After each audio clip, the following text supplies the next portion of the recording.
Muito bom.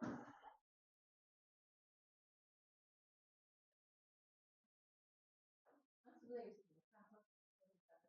pessoal, eu vou pedir para vocês, quem tiver celular, toda aula trazer o celular, e quem quiser também participar do grupo do WhatsApp, está passando aí um QR Code para participar do grupo do WhatsApp.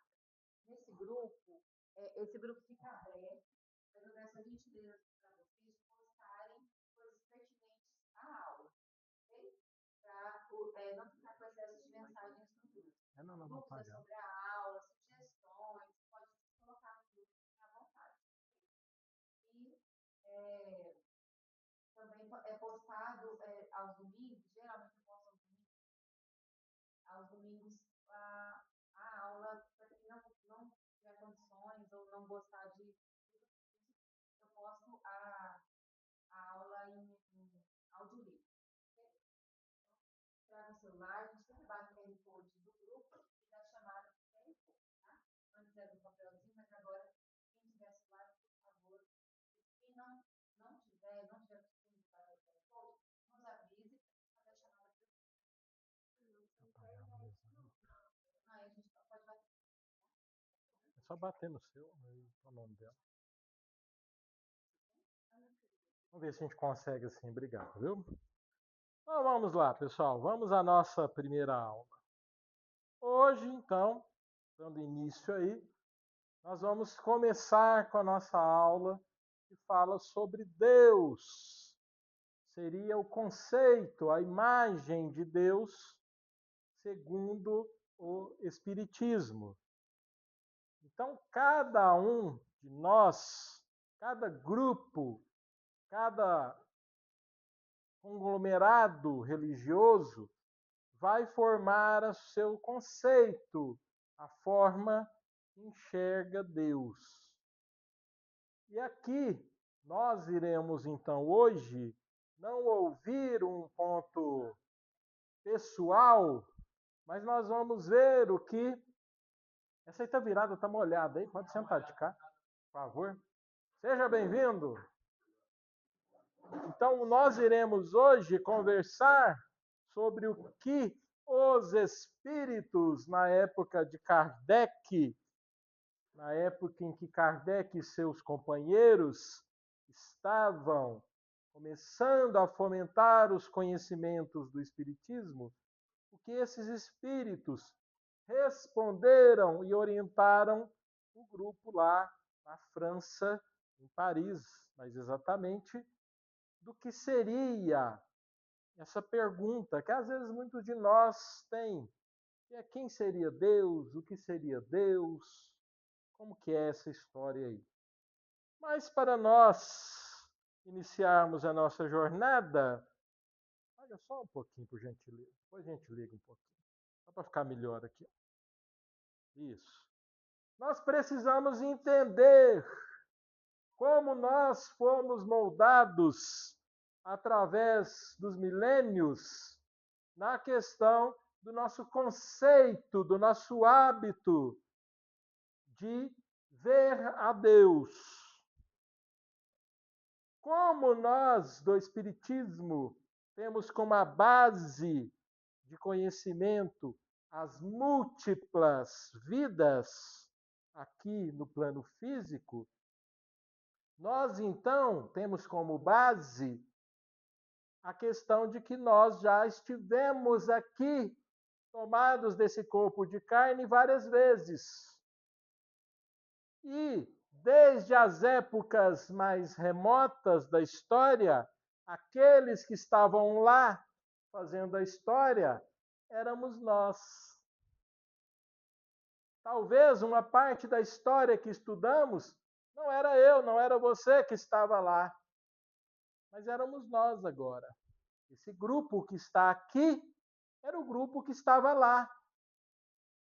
Então nós vamos vivendo uma vida após a outra e lá no nosso inconsciente, que Freud, Jung estudou agora mais próximos de nós, não conseguiu definir claramente, porque eles não entraram nas questões das múltiplas vidas. Mas nós aqui, momentaneamente, hoje, somos uma pessoa que tem muitas em si. Então, nós somos um conjunto, um coletivo de pessoas. Mas nós somos um só. Então, a cada momento que nós vamos vivendo aqui, nós ganhamos experiências que vai agregando a nós. E quando nós precisamos de uma nova etapa de aprendizado, nós aqui de novo estamos.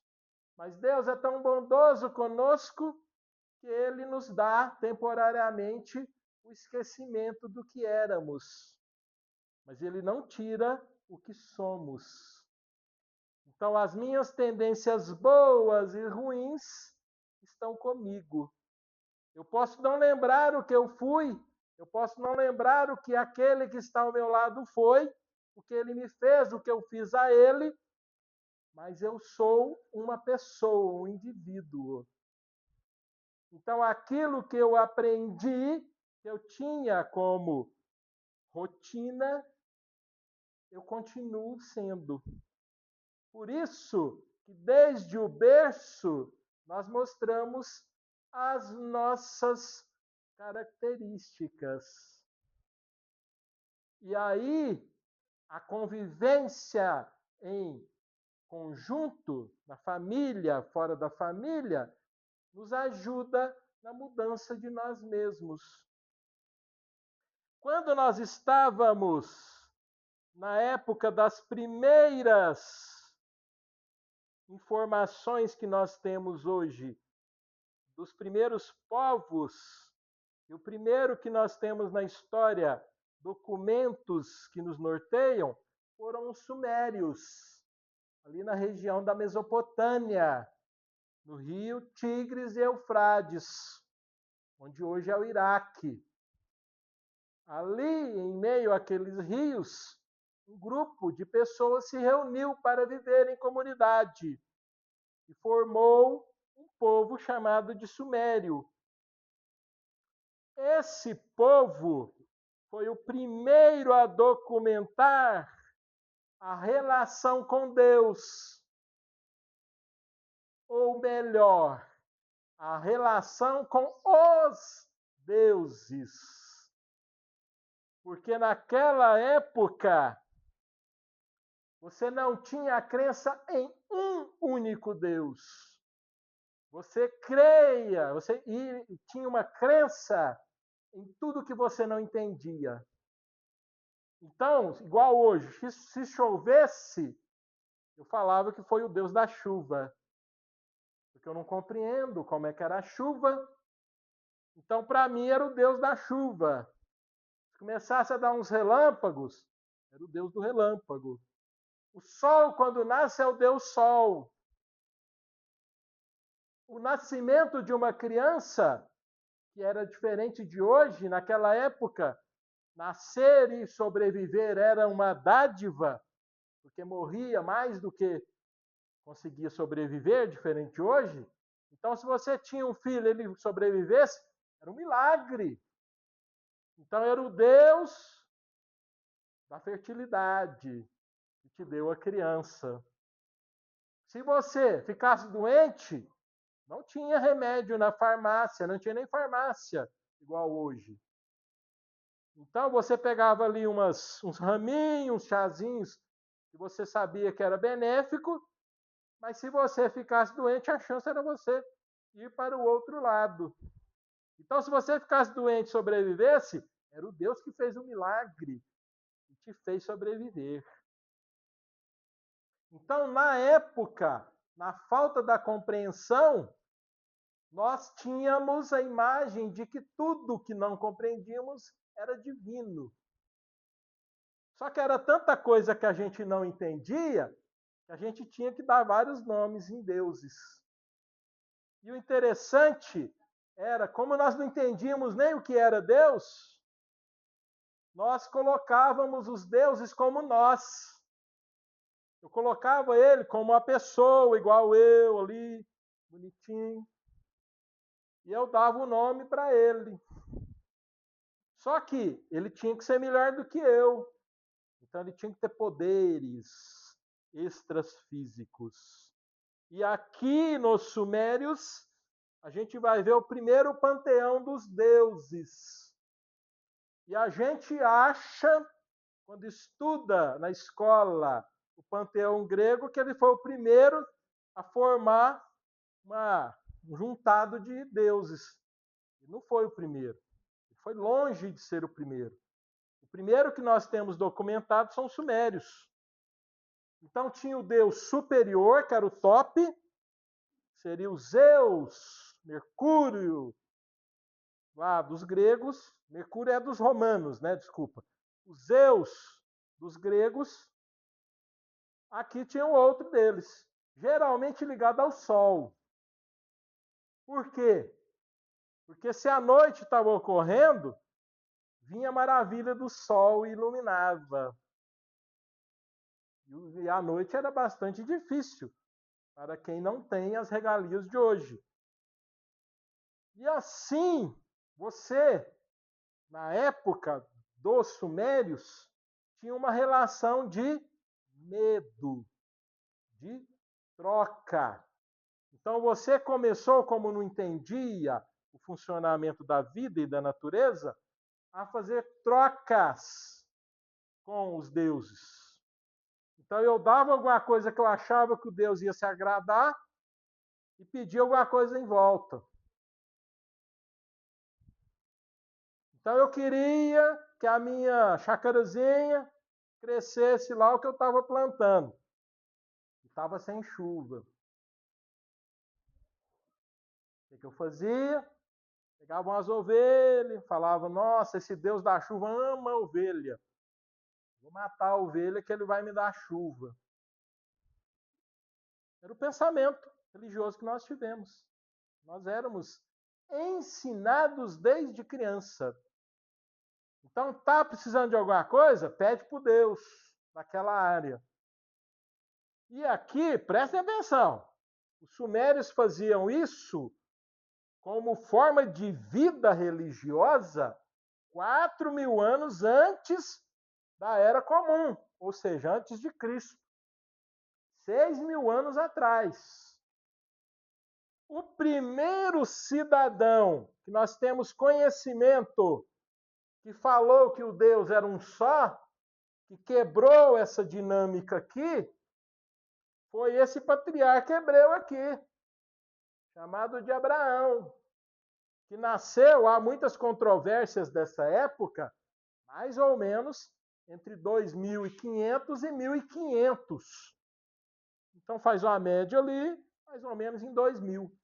Então nós ficamos encarnando e reencarnando, encarnando e reencarnando, seja nos sumérios, seja nos babilônios, seja nos gregos, seja ali nos indianos, seja nos chineses, acreditando que tinha inúmeros deuses. E esses deuses eram temidos. Eu tinha que dar favores para os deuses gostarem de mim. Então, olha a quantidade de vezes que nós tivemos contato e fomos, tempo após tempo, desde criança, aprendendo a cultuar, a ver, a enxergar Deus ou deuses dessa forma.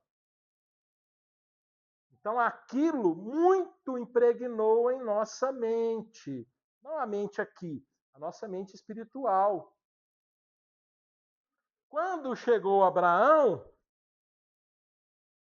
ele lá sentado na sua casinha na beira da estrada, próxima ali à região que hoje em dia é conhecida como Palestina, né, um pouco mais acima, na verdade ali mais próximo da Samaria, que hoje ali é próximo do Líbano e do Jordão, da Jordânia, ele falou, mas esse negócio aí de ter um Deus para cada coisa não está certo, não.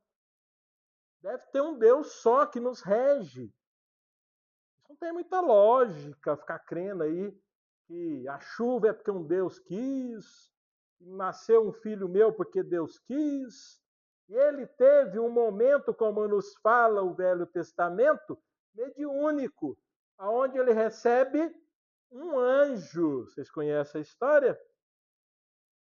Ele tinha um A só no Abraão, ele era Abrão. Aí o anjo veio para ele já era velho, era casada com Ana, e aí ela não tinha filhos.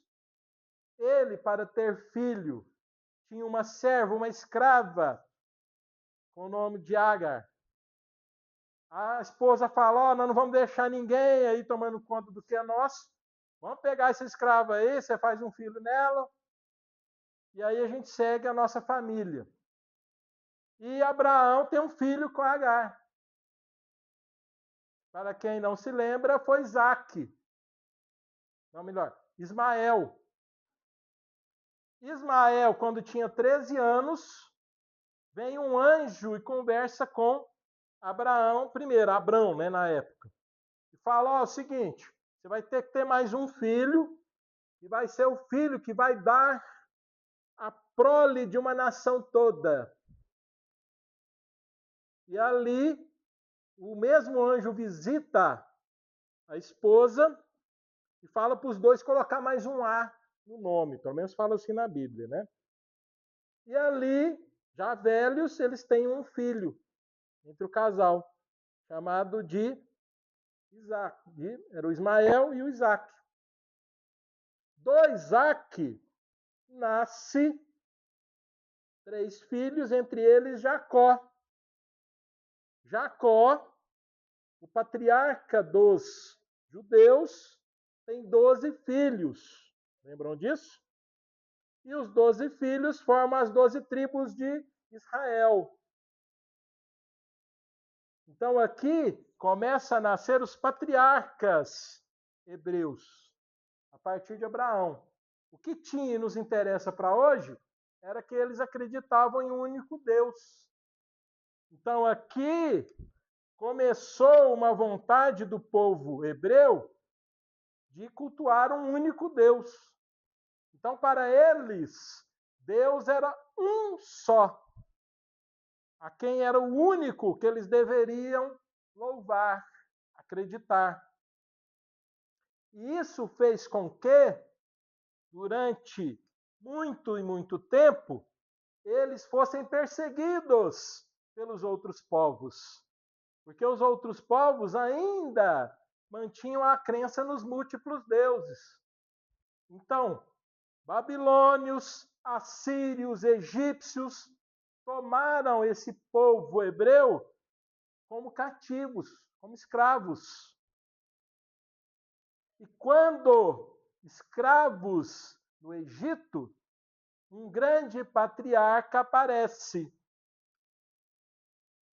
renovando a esperança em um Deus único no povo hebreu, que foi Moisés. Então há também controvérsias contra a data que ele viveu, mas ele viveu mais ou menos 1500 anos antes de Cristo. E o povo que ele orientou a ser crente em um Deus só foi extremamente perseguido depois daquilo. Então a crença de um único Deus ainda ficou resumida a um pequeno povo que cada vez sofria mais. E em volta deles, povos politeístas, que acreditavam em múltiplos deuses. Até que nós chegamos no ano 0 da Era Comum, então 4.000 anos depois aqui do que a gente tem de conhecimento inicial, nasce quem? Jesus. Entre esse povo sofrido que acreditava em um único Deus, e o qual eles esperavam, porque vários profetas falavam que viria um Messias, um Salvador. Só que eles sofreram tanto, eles foram se enraizando no egoísmo próprio, que eles esperavam um general, um grande rei, que levantasse uma espada, chamasse todos a lutar, a guerrear contra os romanos, que eram os seus ali algozes da época, e os tornassem senhores de Roma. Olha o pensamento deles da época. Então eles queriam alguém que os fizesse dominar Roma. Aí chega um filho de carpinteiro, que se tornou carpinteiro, de um povoado mais pobre que existia na época de Israel, sem nome nenhum, sem estudo nenhum nas estivás, que eram as escolas que na época existiam para os judeus aprenderem sobre Deus, e começa a falar que você deveria amar os romanos.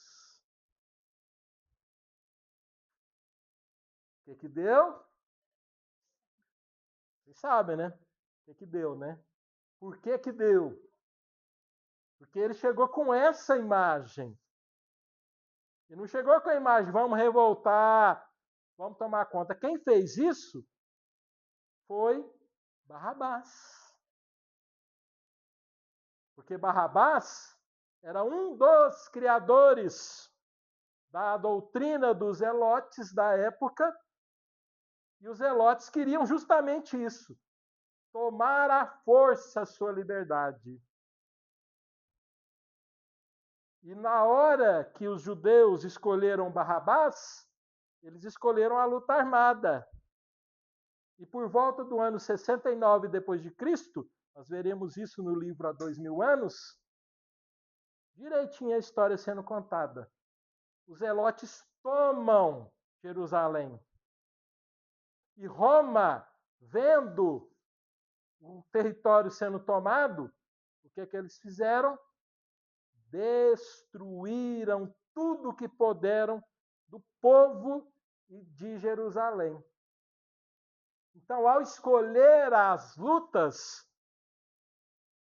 foi igual Jesus falou para Simão Pedro: quem que com a espada, com o ferro ferir, será ferido. E aqui Jesus, que nós consideramos como a segunda grande revelação, confirma e reforça que nós temos um único Deus. A diferença de Abraão e de Moisés era que tanto Abraão quanto Moisés ensinavam que Deus era um tirano. Se vocês lerem o Velho Testamento, o que Moisés escrevia em Deuteronômio sobre Deus era que Deus era um homem que trazia justiça a quem doía. Então ele e Abraão trouxeram um Deus forte, poderoso, mão de ferro, que pune os filhos que não o amam. Então o judeu, ele aprendeu a ter esse Deus como guia. Um Deus forte, que traria prosperidade a ele. E ali chega então Jesus e fala que Deus é o nosso Pai. Ele é amor conosco. Ali ele traz um conhecimento completamente diferente do que todos nós que estávamos aqui pisados na terra vivendo conhecíamos. Ou nós conhecíamos ainda os múltiplos deuses, e vocês vão ver que é a mentalidade de Públio Lentulus, ou a mentalidade era que Deus tinha que ser louvado a todo preço, porque senão ele iria diminuir a nossa vida. Então, se eu não me ajoelhasse 3 vezes ao dia para orar fervosamente a ele, eu iria ter punições. Aí vem Jesus e fala o contrário. Que eu devo me ajoelhar em mim e me ligar ao Pai amoroso que é Deus. E aí, Jesus, ao retornar ao plano espiritual, deixa conosco aqui a busca, o trabalho de continuar a divulgar esse Deus amoroso. E aí nasce os primeiros cristãos, através dos seus discípulos diretos, Simão Pedro, Tiago Menor, Mateus, que é o Levi, e todos os outros. Aí veio um que era um judeu radical, um fariseu radical, perseguia cristãos, e aos pés de Jesus, quando cai do camelo, às portas de Damasco, se torna o principal divulgador de Jesus, mais do que os próprios discípulos que viveram e aprenderam com Jesus. Quem era? Paulo de Tarso. Ainda inicialmente, Saulo de Tarso, perseguidor de cristãos. Se torna Paulo de Tarso e passa a ser o principal divulgador de Jesus, desse Deus de amor. Cria o que nós hoje consideramos a igreja cristã. Inclusive ele, junto com Lucas, o evangelista que escreveu o evangelho, Lucas, dão o nome de cristãos. Eles nem tinham nome. Eram aqueles que seguiam o carpinteiro. Depois viraram os homens do caminho. E aí vem Lucas e Paulo e falam: ué, vocês seguem o Cristo que a gente estava esperando, então nós somos cristãos. E os cristãos passam, como vocês sabem da história, a serem perseguidos, agora pelos romanos. Ainda politeístas, que não se agradam com um Deus único, que fala do amor a todos. Quem seria eu, romano poderoso, para amar aquele que é meu escravo? Olha que absurdo! Então, durante mais de 3 séculos, os romanos queimam, matam, perseguem os cristãos nos seus circos. Só que a verdade, estar ao lado de Deus, é muito maior. Os próprios romanos de bom coração foram se tornando cristãos. Então chegou um momento que você estava queimando e matando os romanos. Aí Constantino, vendo romanos sendo mortos, na hora que chegou nos parentes da esposa, falou: não, agora não dá mais para matar romano, não dá mais para matar cristão, né? Então agora a gente tem que dar um jeito. E aí o Estado de Roma passa a absorver o cristianismo. E aí nós temos o nascimento da Igreja Cristã Apostólica Romana. Mas aí Roma, os romanos, falaram: beleza, isso é muito bonito que esse carpinteiro falou, mas como é que nós vamos fazer? Hoje nós temos lá um punhado de deuses, como é que nós vamos fazer? Como é que nós vamos crer em um Deus só? Aí eles entraram no consenso. Então nós vamos no meio do caminho. Nós vamos colocar um Deus só, mas só que a imagem de Deus vai ser Jesus. Então Jesus vai ser o Deus da nossa igreja. E aí Jesus, que era o Messias, que era o Salvador, que nunca disse que era Deus, passa a ser um Deus. Um Deus dos panteões, o Deus maior. E aí, aos poucos, a igreja foi colocando outros deuses. Ou a igreja não tem os santos? Santos não são poderosos que fazem milagres? Então são deuses dos panteões. E aí a imagem de Deus se perde de novo. Por quê? Porque aí eu começo quando eu quero casar, pegar o santo lá, casamenteiro, e fazer algum trabalho para ele me dar algum casamento bom. Com todo respeito. Não é assim? Né?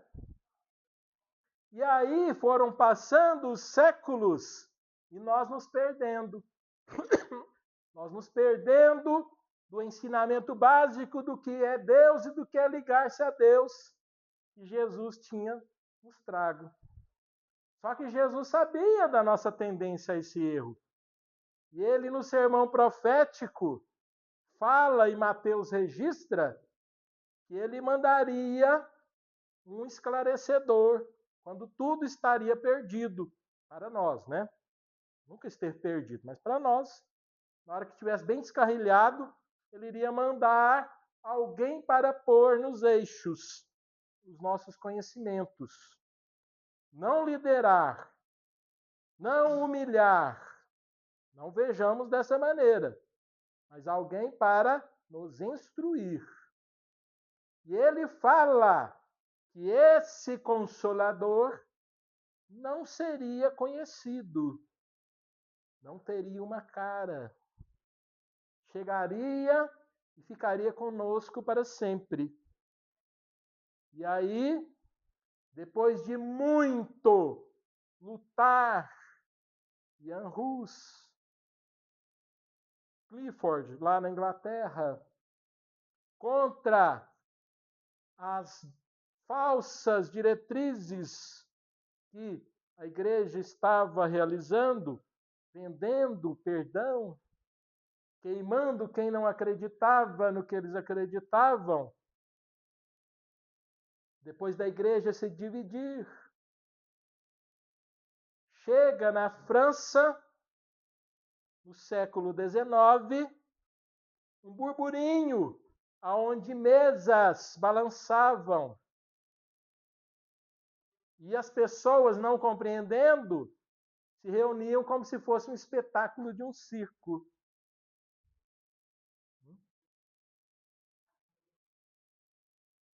Já vou passar aqui. Então ali, os espíritos começaram a se mostrar na França, na Suíça, na Inglaterra, nos Estados Unidos, até aqui no Brasil. Temos, por exemplo, nos Estados Unidos, as irmãs Fox. E depois podemos conversar. Então não era Paris, não era na casa de Allan Kardec, era no mundo inteiro.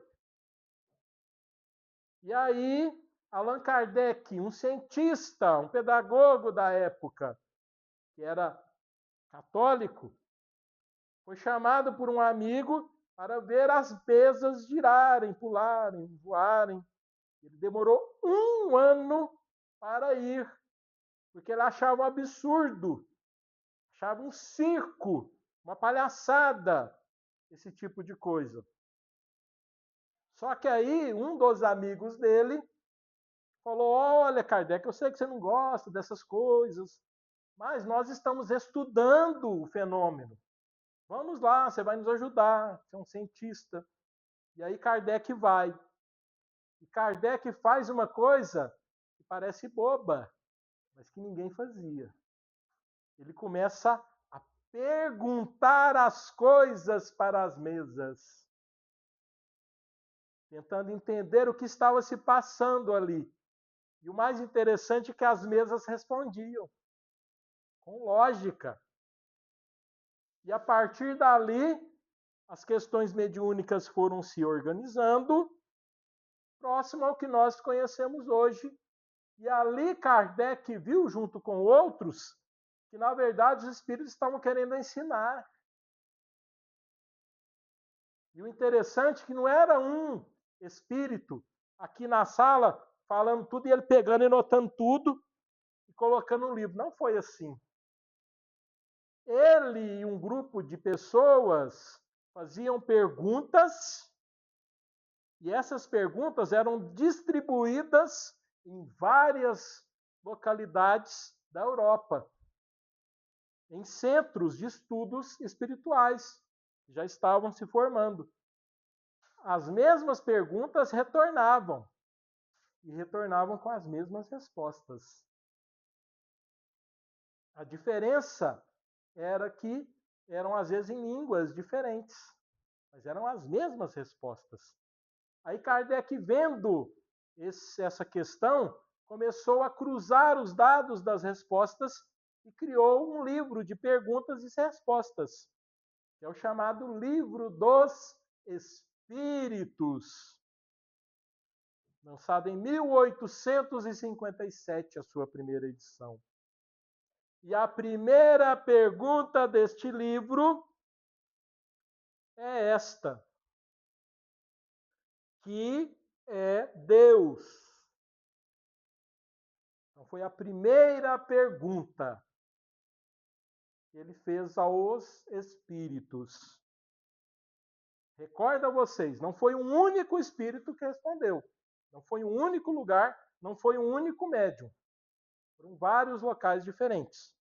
Para aquele que quer ver a dinâmica exata de como aconteceu isso, é só ler o livro O que é o Espiritismo e estudar um grupo de livros que é a chamada Revista Espírita, que conta exatamente como tudo foi se dando, como tudo foi ocorrendo.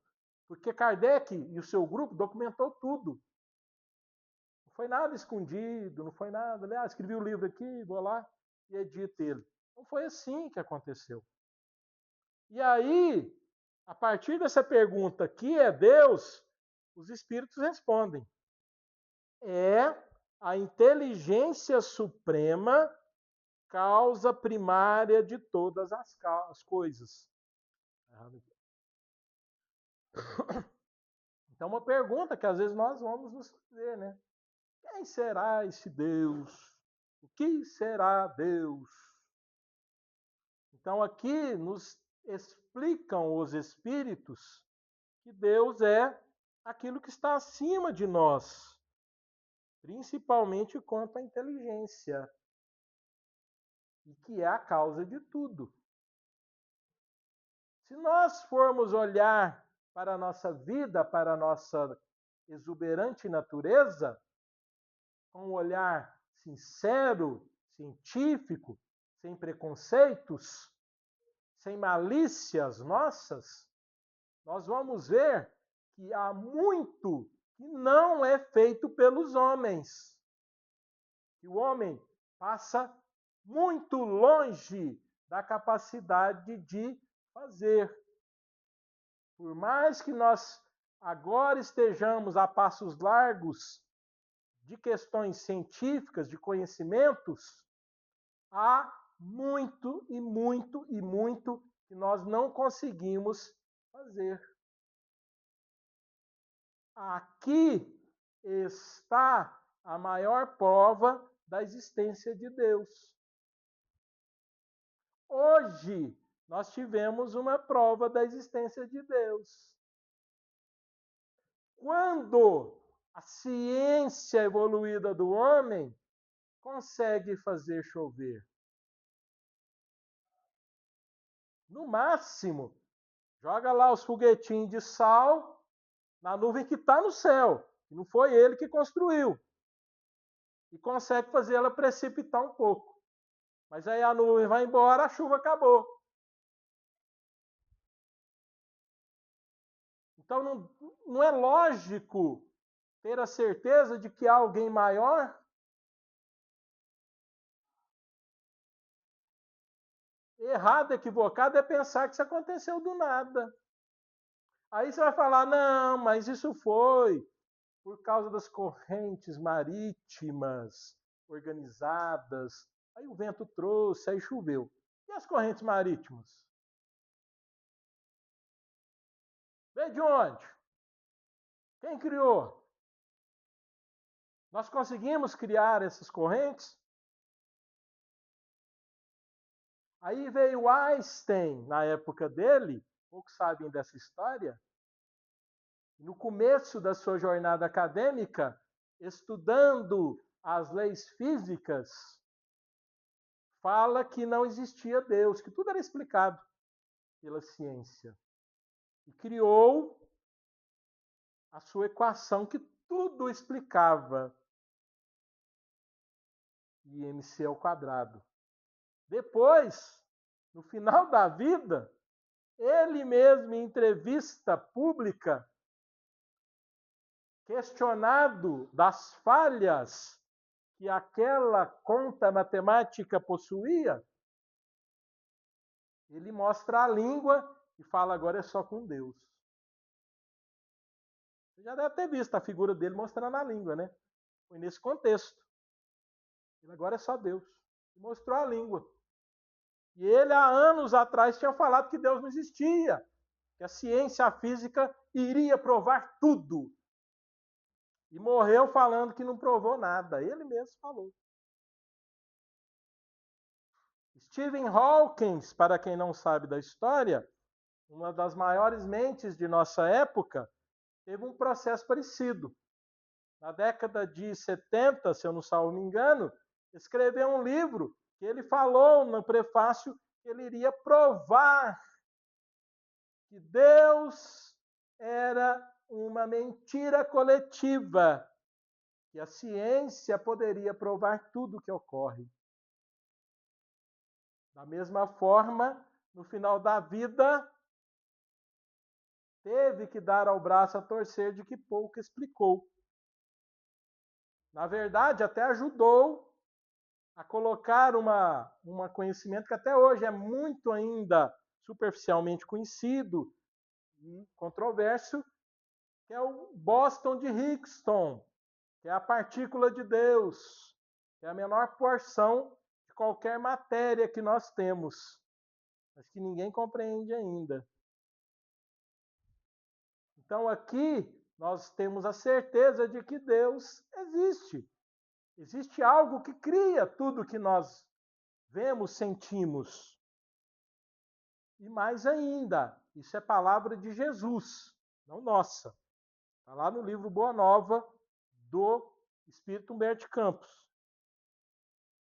Fala Jesus para Simão Pedro que nós, ao começarmos a ter o brotar da inteligência em nós já instintivamente buscamos um ser maior, que não compreendemos quem é, nem que característica tem, mas buscamos. Então, todos nós buscamos um ser supremo para explicar o que não entendemos. Uns buscam na religião, que é buscar Deus mesmo, outros buscam em outras coisas. Cada um busca na sua, mas sempre está buscando alguma coisa. Então, é da nossa natureza a ligação com Deus. Então, através desse conhecimento básico, não precisamos buscar Deus em nenhum lugar físico. Então, essa questão de que Deus só está em um ambiente específico é criação nossa. Deus não está na igreja X. Deus não está só no centro espírita Y. Nós estamos envolvidos por Deus, por tudo que há de Deus. Então, quando nós temos a vontade e a intenção de nos ligar a Ele, é só nós voltarmos para nós mesmos. A comunhão com Deus não está em um lugar, não está em um frevo que eu possa fazer. Está na minha capacidade de identificar a mim mesmo, o ser divino que está comigo. Parece invenção, mas se nós formos ver tudo o que Jesus ensinou, não foi isso? Quem aí já estudou um pouco, já conheceu um pouco do ensinamento, do aprendizado de Jesus? Não é isso que Jesus passava para todos nós? Não é isso? Não era isso que ele falava? Não é isso? Aí aqui, para andarmos um pouco mais à frente, continua Kardec questionando aos espíritos, para conhecer um pouco mais sobre Deus, ele vai perguntando como que nós podemos compreender um pouco de Deus. Aí os espíritos falam que a compreensão absoluta de Deus ainda não é possível por parte de nós, pela nossa pequenez. Nós ainda somos pouco desenvolvidos, moralmente e intelectualmente. Então nos falta bagagem, nos falta capacidade para compreender ao certo o que é Deus. Então, o que nós vamos ter como entender é os seus atributos, quais são as características que Deus possui, e sentir Deus. Então, nós podemos sim sentir Deus. E os atributos de Deus, se nós formos ver, é o que nos rege quanto indivíduos de vida infinita que temos. Quais são os atributos de Deus segundo os Espíritos? Deus é eterno. O que quer dizer isso? Eterno quer dizer que não tem um começo conhecido e não vai ter um fim. Então, Deus, a gente não fala, nasceu Deus no ano tal. Deus vai morrer e deixar a herança dele ano tal. Não há como a gente falar nisso. Deus é uma entidade atemporal. Não teve começo e não teve fim. Não vai ter fim. Deus é imutável. Então, diferente de nós, que hoje somos de um jeito, amanhã de outro, a depender da conveniência da situação, Deus vai ser sempre igual. Então, a parcela que muda somos nós. Deus vai ser sempre igual. Nunca vai mudar. Deus é soberanamente bom e justo. Então não existe, podemos ter certeza, essa questão de que Deus foi injusto comigo. Deus foi injusto com fulano. Que injustiça de Deus. Deus sempre é soberanamente bom e justo. Aí, o que nós não podemos nos equivocar é com a nossa experiência de vida, quanto indivíduos únicos e quanto a comunidade. Vamos parar para pensar. Se eu vivi muitas vezes antes, e se há justiça nessa vida contínua, não seria justo o que eu fiz repercutir hoje? Não é justo? Injusto seria se eu fosse o maior malandro, fizesse tudo errado e agora eu tivesse tudo de bom para mim. Aí seria injusto, não seria? Então é justo que o que eu semeei, plantei, eu colha. Talvez não vai ser agradável aos meus sentidos, aos meus olhos. Mas é minha responsabilidade. Então, por isso que Jesus nos convoca a ter muita prudência com o que escolhemos fazer hoje. Porque se tornará o nosso compromisso de amanhã. E aí, a gente não quer saber o que passou. A gente só quer o que é prazeroso para nós. Então, como fala Emmanuel, quando a gente está semeando, a gente está rindo. Todo mundo está rindo. Agora, quando colhe e não é agradável, aí chora. E aí fala, é Deus que foi injusto. E na hora que você estava plantando lá, Deus mandou vários sinais, várias pessoas, vários avisos, de tudo quanto é tipo de forma, para te falar, ó, pensa bem, analisa o que você está fazendo, presta atenção. E aí você ri e semeia. Aí Deus depois te coloca frente à colheita, mas te auxilia, te dá o braço, coloca companheiros amorosos ao seu lado para te ajudar na sua colheita desastrosa. Então, ainda assim, ele não nos trata como criminosos. Ele nos trata como filhos rebeldes, de maneira amorosa. É só vocês lembrarem da parábola do filho pródigo. Vocês já ouviram ela? Filho revoltado, querendo aproveitar a vida, vai no pai, dono de bens, e fala, ó, pai, eu quero aproveitar a vida, me dá o dinheiro já que eu tenho direito aí na herança. Eu quero pegar e viver minha vida. Não quero trabalhar aqui com você, não. Quero só o dinheiro e ir embora. Aproveitar a vida. A vida é uma só. Então vamos aproveitar. Eu preciso do seu dinheiro.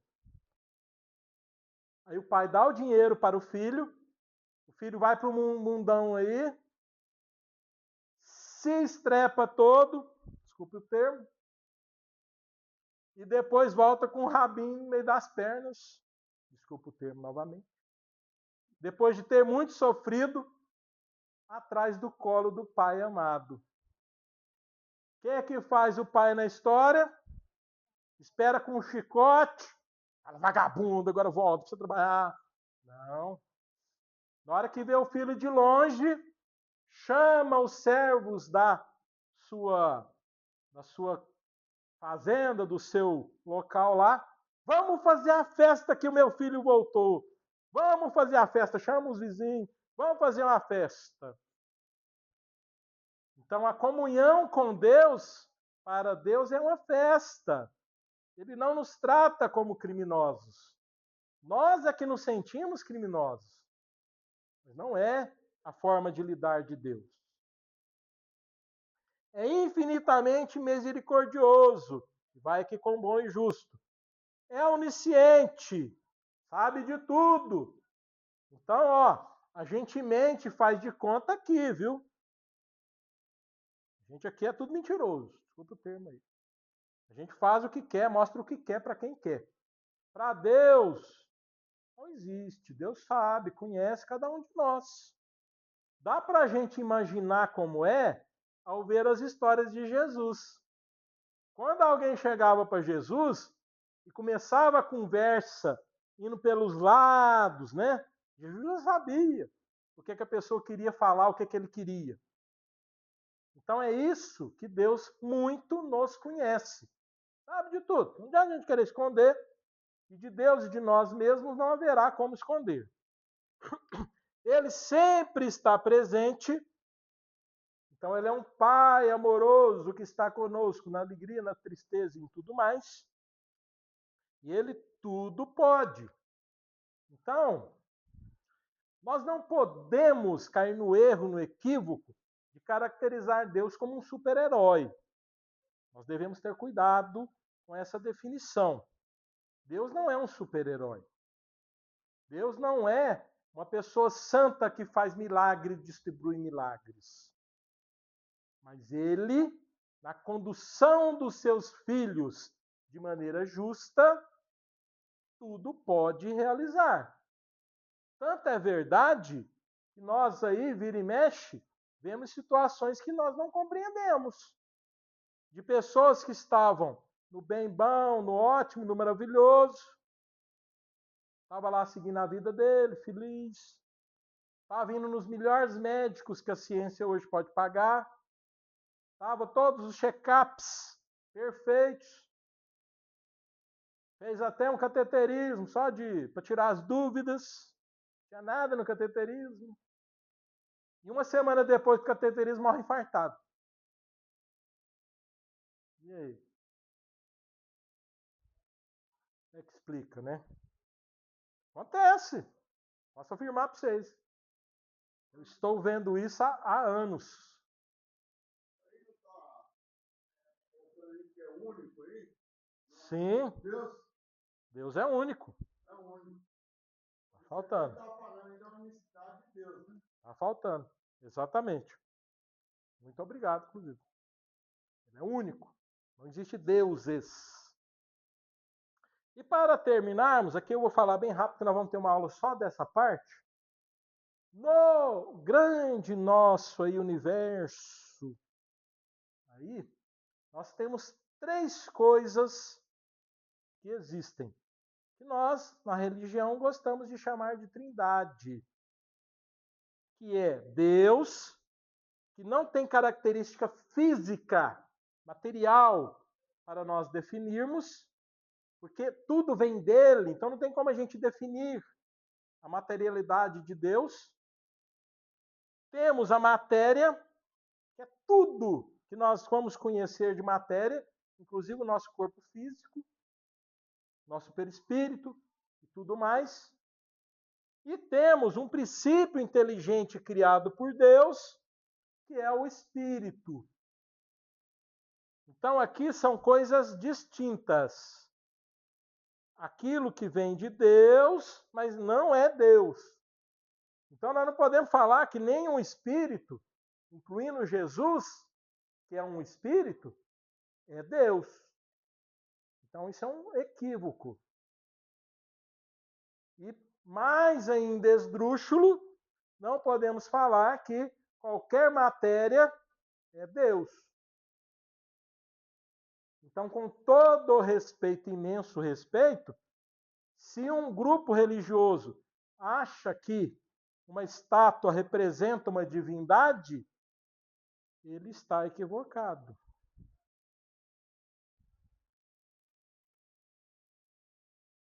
Certo?